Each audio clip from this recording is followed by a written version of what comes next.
On Thursday, the 16th of August 2012, the Archbishop of York Dr. Sentamu of the Church of England visited WaterAid in Uganda-supported projects in Kalerwe slum.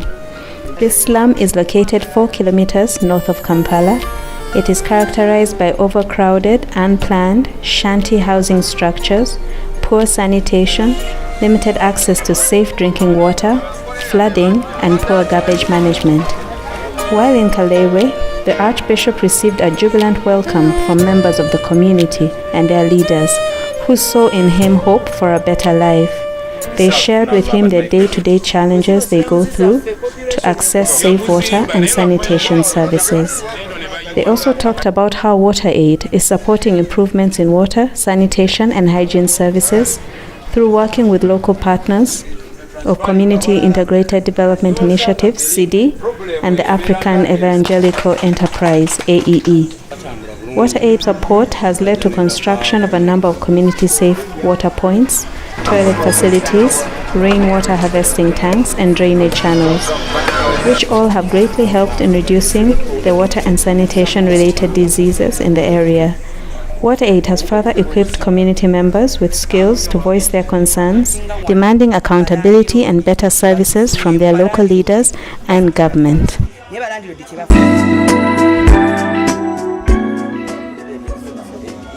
The challenges are glaring and have been clear as articulated by the most able community members and leadership and partners. But as it is, I think if I could just use the research we've just concluded on land rights and the implications to access to water and sanitation, it has revealed that there is a challenge to access water and sanitation, especially in the urban, due to challenges around land rights. And this is even worsened by poor urban planning. And we know that these are informal settlements, and as they tell you, by the day, every night the population increases. And we see Uganda having a threatening picture, not only in terms of one of the highest population growth rates, but also in terms of the highest urbanization, equivalent to highest slumization, and therefore worsening the problem and the challenge of access to water and sanitation. I haven't got an idea really, because I think it's tough. It's absolutely tough. The challenge is very tough, and how they are coping with it, the problems are so many. I mean, 350 people to use just 2 latrines is just too difficult to imagine because of health and cleanliness. Tank run out of water because the rain didn't come. When it comes, then to be used. People going to that rather unclean water, and many people had their jerry cans coming out there. That's pretty difficult. So some mega thing has got to be done if health is to improve.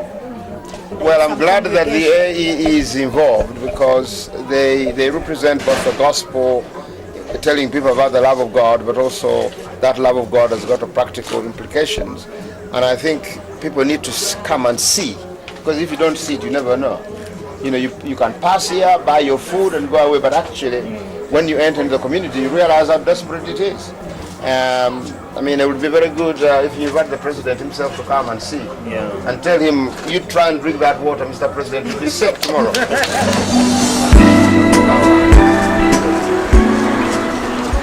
As you go as our ambassador, we know that, for example, WaterAid, most of our work is supported by individuals, people of goodwill, and thanks to the people in the UK who really contribute quite a lot, in the water companies and individuals.